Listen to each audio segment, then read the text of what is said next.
and you're listening to a WNBA State of Mind. Stay tuned for a short commercial break.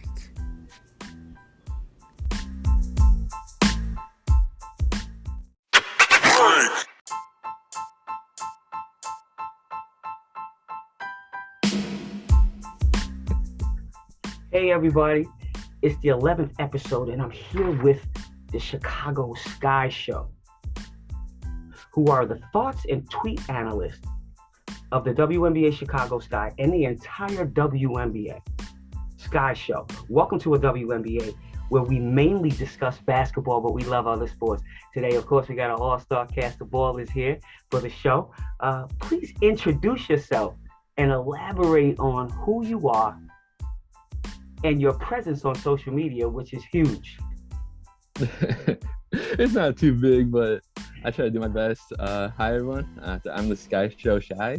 My real name is Brian, but Sky Show works as well.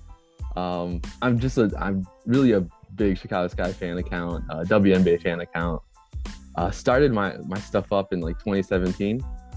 That's when it kind of felt like there was like a social media presence for the W kind of really growing. It was pretty like a few fans out there, a few good analysts and good people talking WNBA. But that was kind of just early on where I wanted to start something for the Sky. It was really, it all kind of started around the Elena Delle Donne trade. But yeah, we can get into that a little bit later. But it was mainly just get a presence out there for Chicago Sky. You see so many from the Chicago Bulls and a lot of people always talking about them, and I knew there's something there with the WNBA. And I just wanted to like get a hub for all like Chicago Sky news all together, my own like analysis, like a lot of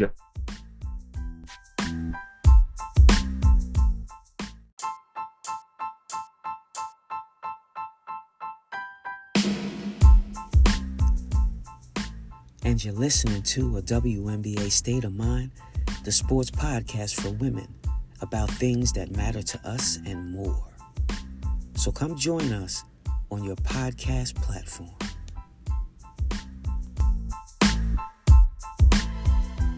Really awesome thing that you're doing. You know, I love it when men embrace women and raise us higher, you know, because it's a difficult task in this world, you know, to be a female. And, you know, when we have you guys on our side, lifting us up, it brings awareness to other guys and it liberates them to do the same. So I really, really do appreciate you coming out, brother. And for sure. Always great to collaborate with other women's sports entities.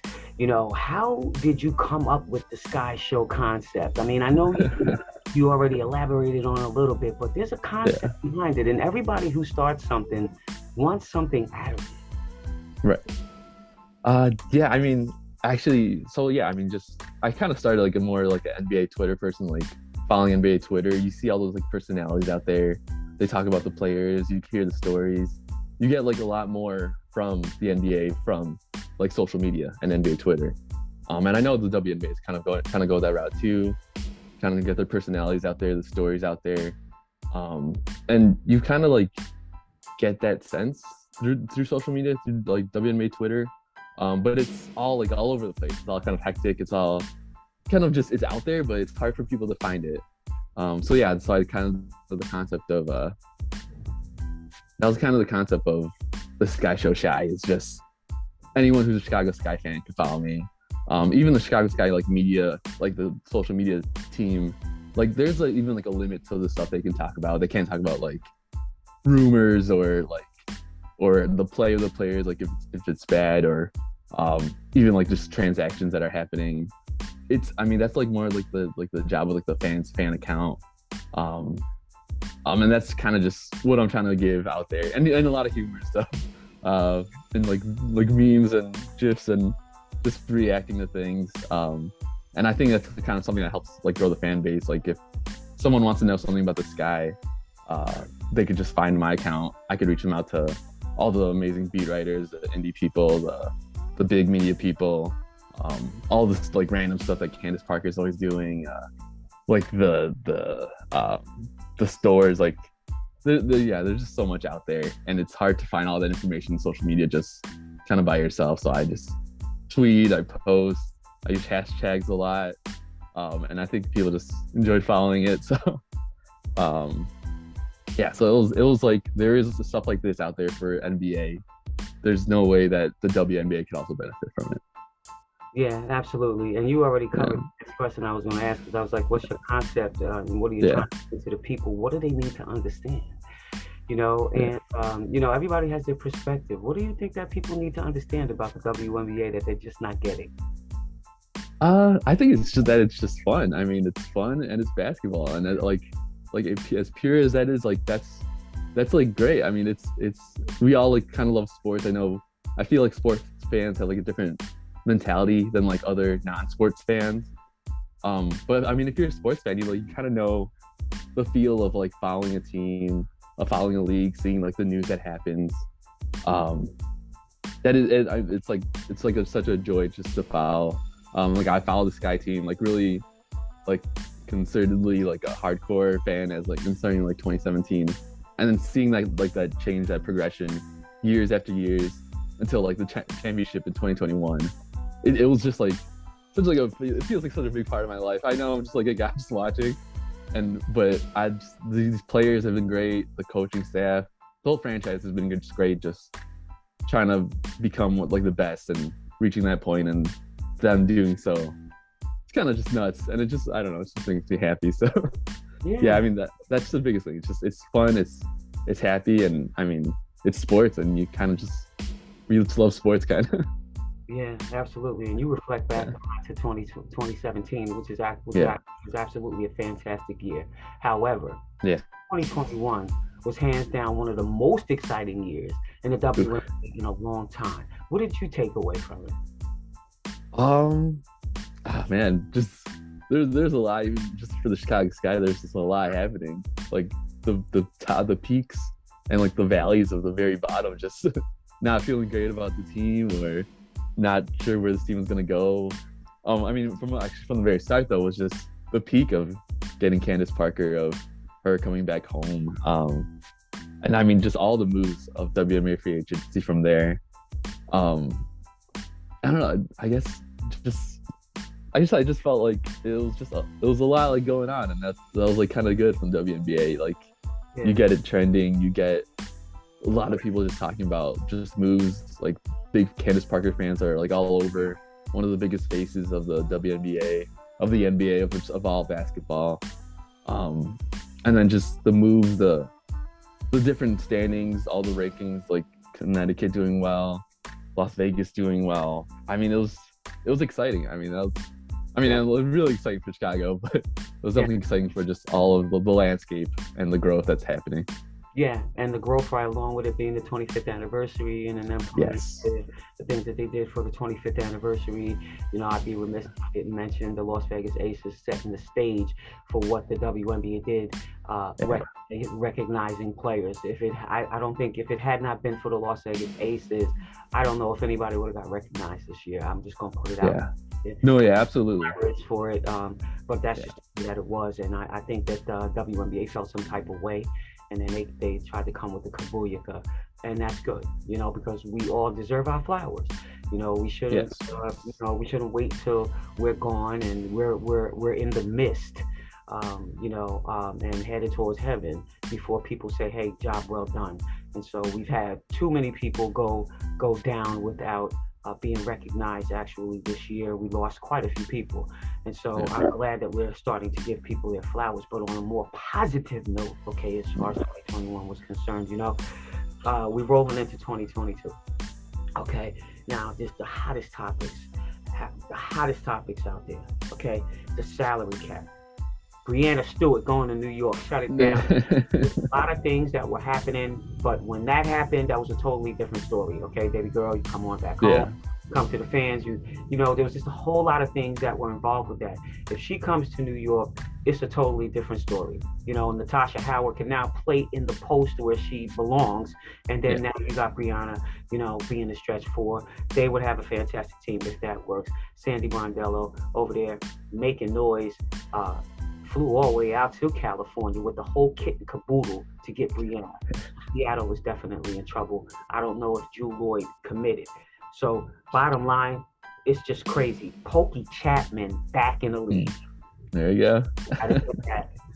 My Utah teammates, shout out to my girl Vanessa Nygaard. Okay. And anybody that wants to question it, she's more than qualified. Go and do your research. She's had a lot of experience getting to that point. Shout out to Phoenix for giving her the opportunity. Okay. Coach Reeves builds a super coaching staff for the USA. It's a super team. Okay, let's do it. Vicky Johnson, Kurt Miller, Mike Tebow, James Wade. Take your pick. Absolutely fantastic. So in my opinion, the teams with the best salary cap, okay, with the cap space and the ability to negotiate quickly, okay, are going to have the best seasons. What do you think? Yeah, I mean the cap space is super vital right now. It's like the numbers out there. That's how you end up like convincing someone kind of over. If you don't have like the home aspect, if you don't have other items, like getting to them fast, saying like we can provide you so much, the role that we can provide. That's where it starts. The quick thing, being the quickest is always kind of interesting though, because like there's so much talent in the W, even outside of the W, that like you could like the kind of the market or like the different contracts that can come out are kind of more set like after a while, after a little bit of wait. But I mean it's up to the game plan of all the GMs. It's if they see a vision, if they know like players that could work together to have good chemistry, they kind of know each other. And I mean the WNBA is kind of a long and short season at the same time. It's like a lot of stuff happens fast. There's like training camp that is like kind of shorter, or it's definitely the timeline is really kind of condensed a bit. And I think there's like World Cup coming too, so that's where you kind of need like players that already know each other too. And that's where you kind of go from free agency, seeing people that know each other, kind of getting them all together. I think like a team with a lot of cap space can like definitely make some noise. I mean, like, yeah, a lot of teams are trying it out. You can see like Atlanta, they have just so much they can do. They have like a kind of young star in Kennedy Carter out there. And they can just, with like new GM, new head coach, you can kind of build anything they want. And that's, I think, where you have to be like be really quick and kind of jump on just whatever free agents you think are going to do like serious business to reach out to them. Yeah, so I think the cap space is so important right now, and yeah, you just got to see what goes down and who you can talk to and who you have to convince over. Yeah, absolutely. And you just right on to the next thing I was going to talk about with you, and that's just Atlanta undoubtedly has a lot of room to grow. Yeah. You know, they got one super max contract, 2 regular max contracts, and $154K left for one player or to vie between 2. You know, and so, you know, with that said, if you were Dan Padover, who would you go after hard? I mean, this is probably the Chicago in me, just the Chicago Sky bias just coming over, but I think you'd have to go Diamond Shields. And I think there were reports that they wouldn't go that way. Like, they haven't really talked to her that much yet. But I mean, that's like, yeah, maybe they will in the future. But I think just like those young talented stars that didn't have the opportunity as much to show off themselves, you can kind of start there and kind of just like build a young team, an exciting team. So like I know like Diamond's like restricted, so like you send her like a decent offer.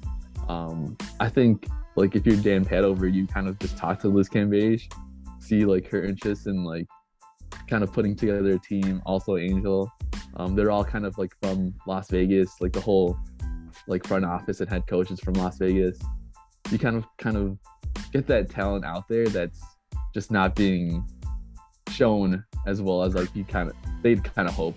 And you show them that like kind of could have this role in Atlanta, build kind of an exciting team, a talked about team, and then you kind of just build a team from there. Even like if you like try to plan for next year too, like Dearica Hamby is coming off her contract. She knows Diamond well. I think she's also from Atlanta. You kind of like, you just keep kind of build from there. So, I mean, it's like going for the talent that's kind of unrecognized right now that people don't fully see. And you kind of just, you have all this cap space. You kind of go from there. Yeah, absolutely. They do. They have a lot of space. They got a lot of space to do a lot of good things down there. And I hope that they do good things down there because I like the Atlanta organization. I've always followed them. And, I just think that they have something to offer. And I really like to see them come back and come on top. However, in that same situation, it's really, really important for teams like Chicago, like Vegas, to keep their people together. It's really important. Yeah. It's very difficult to do. It can be done. We have to get creative with this. When I saw that Liz, the possibility that she may not come back to Vegas, I did feel some type of way. I do think that we need to keep our people together so that we can win a championship. You don't throw 10 people together and then they win a championship. You put 10 people together, you build them, you give them the character development that they need, the player development that they need, the skills that they need, teach them how to play, teach them how to win, and just mold that whole group. And it's not just about the players, it's about the coaching staff as well. You got to keep people together so they get to know each other. It's the oldest cliche written. The family that stays together, plays together, stays together. So with that being said, I'd like to see more teams try to keep themselves together instead of always constantly bringing in this one and trading that one and this one and that one. Vegas is a new team. They need time to grow. People don't get along. I won a national championship with Old Dominion University in 1985, and our two captains did not get along. At all. But see, I had a coach that was brilliant in Marianne Stanley that knew enough to bring somebody in, okay, so that we can talk, so we can do personality games, so that we can do ropes and initiative, so we can do all kinds of trust stuff so that we would build. By the end of the year, we had the trophy and the ring, okay? Mental health is important. People think you need talent, you need skills, you need to be able to get buckets, you need to this. You got to have a stable mind in order to accomplish any of that. Yeah, absolutely. A lot of what's missing in the WNBA is mental health. Do we have somebody that our kids can go and talk to? Absolutely not. So that's a little nugget. Out there, they always bite in. It's all good. They're going to come with WNBA TV, see if I'm on there. No, that's absolutely correct. The mental health aspect is so vital. I know there are like some teams that are like pushing. They have like sponsors that help with that aspect, but I think like the Liberty or the Sparks, they have avenues that direction and stuff. But yeah, I mean that's a whole team thing. I think even like every team, I think it's like we talked about in the NBA also, just they could use like a sports psychologist. They could use people that are thinking about the brain and thinking about how, like, if you're not playing well, how that kind of affects everything else, how it affects like down the road, and just it's so vital. And like you said, for consistency with the team, I mean that's like something that Chicago Sky's shown. They've since 2017 they've kept like Steph Dolson, Clea Copper, Vander Quiggs, and then like Diamond and the Azari Stevens came like around 2018, 2019. They've kept that like for years, and they've built that, and they kept growing. And that's like what you need to like get to the top. And I know like Connecticut is doing something similar where they're trying to continue it on, keep this team together, make sure all the pieces fit. And I mean, there's also like some luck in there too, where you have to just hit all in the right time. But I completely agree. Consistency is kind of it's like number one item to look at. Yeah, absolutely. And it's major. You want to keep the consistency. You want to keep people together. You want to give value to your players. You start bringing in players that are going to intimidate, your starters, or make them feel like they're less of a player, or that like your position can be taken at any particular moment. That's not good chemistry as a GM. As a general manager, you want to make sure that you keep that team together, and not allow for them to go any other place. Whatever that organization needs to do to make it appealing for those players every single year, then that's what you need to do. And you look at the dynasties of the past. You look at the Houston Comets, and they won four national titles. And the reason why they won those 4 national titles is because they kept their big three together. They never messed with their big three. Yeah. And they even had, a fourth in Jeanette Arcane, who was their other heavy hitter that was under the radar and not talked about and coveted the way the other 3 were. And so, you got to have those types of organizations with that type of mentality. And I'm waiting to see how many teams are going to try to have that mentality and, really utilize their general managers and allow them to do what they need to do to bring players in. And also, for the coaches to have better input. I know there's a lot of people out there right now that are barking about the Indiana fever. They make trades and different things like that. But I can tell you this right now, they're going to be a team to watch, regardless as to what people think. They got a lot of room to make decisions. They're just not talking about it a lot. They're making decisions without asking anybody for their opinion. I know the last wave that they did, affected the whole WNBA, and everybody had so much to say about it. But guess what? Indiana is making moves. Whether you like it or not, they're making moves. They got to make space. They got to get better, and they have to get better in a hurry. So they don't have time to, think about anybody else's opinion. Now, let's talk about Chicago. All right, give me some juice. How is Chicago going to keep everybody there? How is, Vanderquist? Now, that they're a package deal. I'm assuming that they're a package deal. Who knows though? Because they actually do have different agents also. So like Courtney Vandersloot between like 2019 to 2020, she moved from SIG Sports, which has like SIG Sports, and then she moved to Wasserman, who also like Steph Dolson and Ruthie Hebert, they're also under. And then Allie Quigley, she's continuing on with SIG Sports like throughout, who also has like Kalea Copper and Candace. They have different that's a different like aspect of it too. Like there's agents out there who's like, even though you think it's like the player talking to the GM, there's like a agent in between, kind of like also like negotiating things and asking for more and going through like this and that. So I mean, maybe not Vanderquist is like a package deal, but yeah, we're all like assuming so. Yeah, absolutely. I'm interested to see. I mean, I hope that they both stay up there in Chicago. Try to do a repeat. If anything, both of them are, at that age where they're winding down in their careers. And it's nice to get a repeat and go out like that. Back to back. I mean, that sounds real nice. Market isn't all that great. I got hit by that, and to play with one team your whole entire career. And then go to another team, I do not suggest that to anybody. If you can stay where you are and you can finish it out there and retire there, then go ahead and do it, because the grass is not greener on the other side. I went to a team that I thought the grass was greener, and it really wasn't. It so wasn't. And so with that being said, if you get the opportunity to stay where you are, I suggest, for Vanderquist, stay where you are.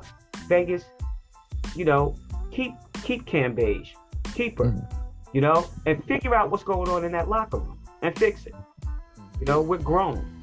You wake up in the morning, you go to your job. 9 times out of 10, probably 7 of those people you don't get along with and you don't like, but you still have a task, you still have a job to do. Get it done. Get it done. You're not waking up with that person beside you in the bed. You don't have to worry about that. You need to get up and do what you need to do, put it on the floor, leave it on the floor, be grown about it, and keep it moving. Teams that can handle their internal issues the quickest, the best, and the most mature, and get those players to understand. This isn't about likes and dislikes. This is about our ultimate goal and where we're going as a team. And you're going to have to put to the side how you feel, and let's just get the job done. That's how we used to do it back in the day. It ain't no different today. Yeah. You got social media glorifying these acts of people leaving teams and not having loyalty. Loyalty is important in this game. And if you don't have it, you won't win championships. You won't.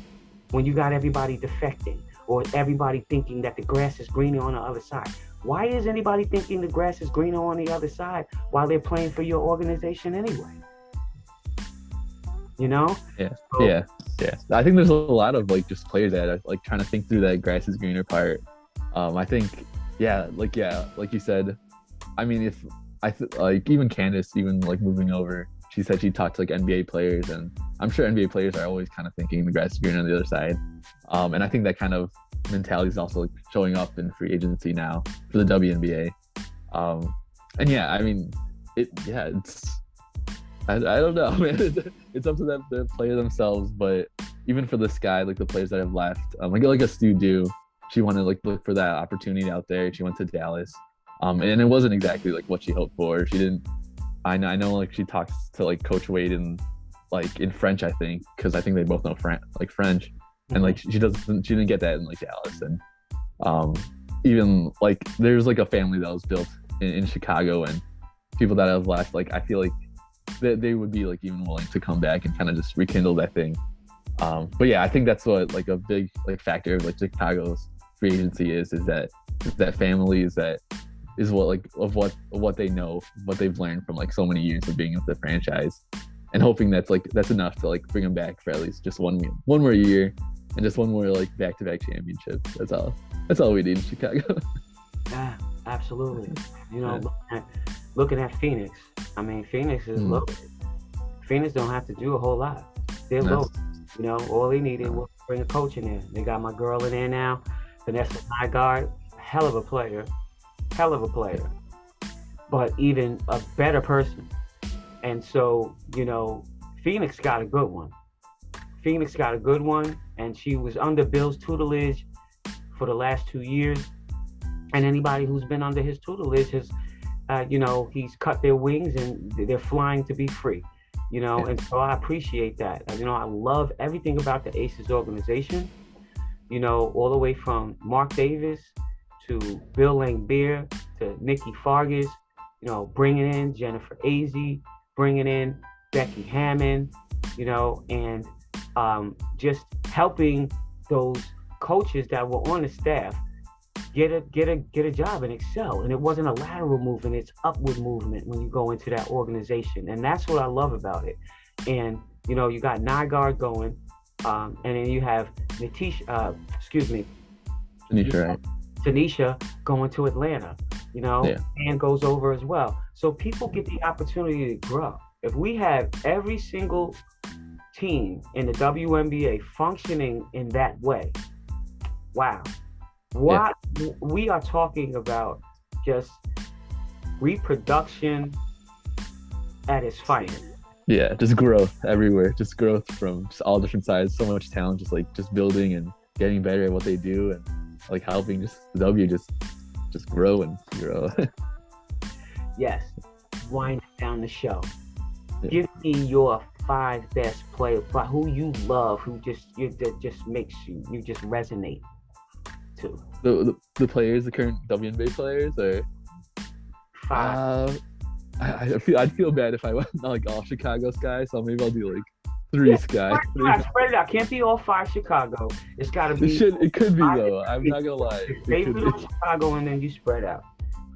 Yeah, I mean, you have to start with Courtney Vandersloot. Just the way she's just grown as a player. Just like all the assists, all just the. I mean, that's the point guard. As a point guard, distributing, getting other players involved, kind of making the solutions, making the choices in her head, and kind of going from there. And the team chemistry, just all along following her lead, like trusting her a lot in doing so. That's always been a fun thing to watch. I'm a big Azurá Stevens fan. I think she's got it. She's got the talent. There were injuries that hampered her like career, so like you don't see the trajectory as much. But I think she's going to be a big part of Chicago. Just being so tall, being so kind of smart with the ball, and kind of just being nimble and shooting a 3-ball, shooting, just kind of just do stuff just because of her length, her mind, her her limbs kind of out there. I've always seen that was pretty cool. And let's see, who else can I go with? I mean, I just know I could watch Allie Quigley highlights all day, so I'm just gonna mention that too. I mean, her shooting ability, just anywhere, even just the scoring ability, kind of like getting down low and seeing like she has someone small on her, and like doing her post-up moves or anything like that on like a smaller guard. I mean, it's just enjoyable, and those are the three Skies. So I'll start with Sky. For everyone else, do I even watch the other league? Do I even watch the other teams? I guess like I'd go with maybe kind of up and comer in Satu, like the Jordan Brand athlete Satu. Satu Sabali, she kind of just you could tell there's something there. She's like kind of always aggressive, always active. You can tell there's like something growing, like some superstardom kind of growing within her, making like the all-star team, helping the Dallas become like a playoff seed. Yeah, there's just something there for like kind of the future of where the league's gonna keep going. I think Satu's kind of like right there also. Last one. And then one last one. Who's got it? Do I watch the other? I'll just go with Jewel. I'll go with Jewel Lloyd, like the Lincolnwood native, I think. Kind of just like pure, just mid-range, I mean, like a growing defender. I mean, she's got that basketball scoring skill that is just, I mean, it's just kind of fun to watch when take someone one-on-one or make some moves and kind of just get the bucket in. So yeah, I'll go with those 5. All right, that's not a bad list. That's not a bad list at all. You know, I like to have, find out what other people's, who are, and who they like to watch. Everybody likes to watch somebody different for all sorts of reasons, whether they're a great guard or they can shoot the rock, and especially for fans, because fans, they're people who wish that they could play basketball, and so that in a position that they would have played, and then they just kind of ride out with that. So, I see like a lot of point guards, and this is awesome, and I really, really appreciate you being on the show. Do me a favor, tell people how they can keep in touch with you on social media across all networks. So I'm at the Sky Show Shy, just about anywhere. Twitter, Instagram, TikTok, Spotify Green Room. I have like something there. Just at the Sky Show Shy. It's mainly on Twitter and Instagram though, but I mean, I'm just kind of here, just following the news like everyone else, but stating my kind of opinions and thoughts. But in honesty, just trying to grow the game like where I can. And I feel like that's like in social media, for like the land, for Chicago, for the city, and then just for the whole, just all WNBA Twitter everywhere. So that's what's up. Follow me there. See, WNBA State of Mind. I got my man Brian Sky Show. We finally get a face with the name. I want to praise God for allowing me to have him come on the show. And to all of my people, thank you for coming out. Sammy Sosa, as usual, stay peace. Thank you.